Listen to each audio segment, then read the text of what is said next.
Steel flexi strong TMT बार, ये strong के साथ फ्लेक्सिबल भी है। आपदा मुसीबत कोई भी आए, ये घर को अटूट बनाए। जब टीएमटी फ्लेक्सी स्ट्रॉन्ग, तो घर रहे हमेशा के लिए स्ट्रॉन्ग।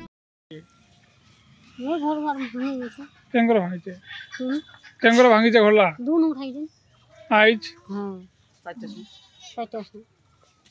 की लोकसान হয়েছে বড় নকশান হয়েছে ঘর বাড়ি के दू तीन टान বড়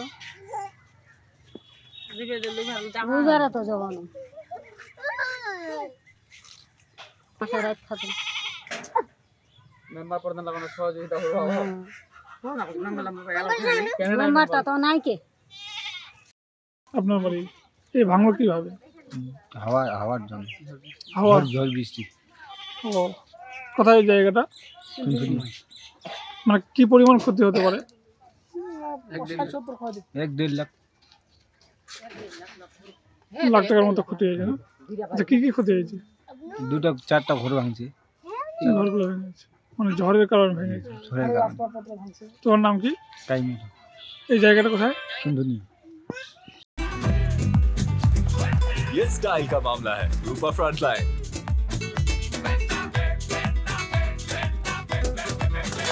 এই মানে ব্যাপক হাওয়া তারপরে অনেক ক্ষয়ক্ষতি হয়েছে মোটামুটি 1.5 লাখ টাকার মতো।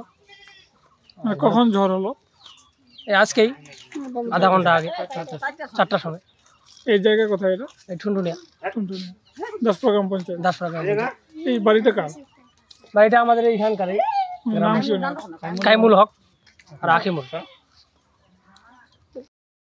অনুমান বিকাল 4টার সময় হঠাৎ ঘূর্ণিঝড় সবাই তো বাড়িতে ছিলাম, যদি এই কোণা থেকে আসছে উত্তর কোণা থেকে একটা ঘূর্ণিঝড় আসে, প্রবল ঘূর্ণিঝড়ে আসে আমাদের গ্রামে অনেক ক্ষয়ক্ষতি।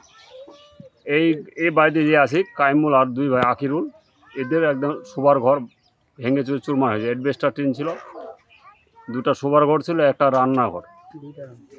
প্রচুর ক্ষয়ক্ষতি হয়েছে পরিবার। এখন রাত্রিতে এরা থাকার ব্যবস্থা কিছু নেই।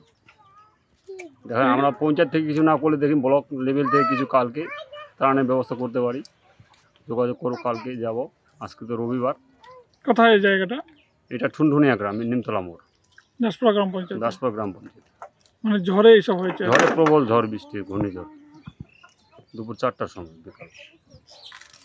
পঞ্চায়েত পর্যন্ত অনিবার্য, ওটা আমাদের পঞ্চায়েত লেভেলে জানাতে হবে, তারপরে আমাদের ব্লক স্তরে জানাতে হবে যে ব্যাপারটা কিছু পাওয়া যায় না, সহায়তা সাহায্য যদি করে আমাদের ত্রাণ থেকে।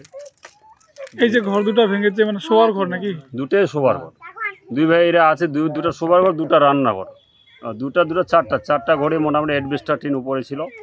প্রচুর ক্ষয়ক্ষতি, এখন আসবাবপত্র ভেঙে চুরে খতম হয়ে গেছে। ক্ষয়ক্ষতির পরিমাণ কেমন হতে পারে? আংশিক ধরে 50,000 টাকা মিনিমাম হবে 2টা পরিবার। আমরা পঞ্চায়েত লেভেল যতটুকু সাহায্য করা আমি এর পিছনে আছি। কালকে যতটুকু পারবো আমরা এর পিছনে গিয়ে ব্লক লেভেলে ত্রাণের ব্যবস্থা করতে পারি। আপনার নাম কি?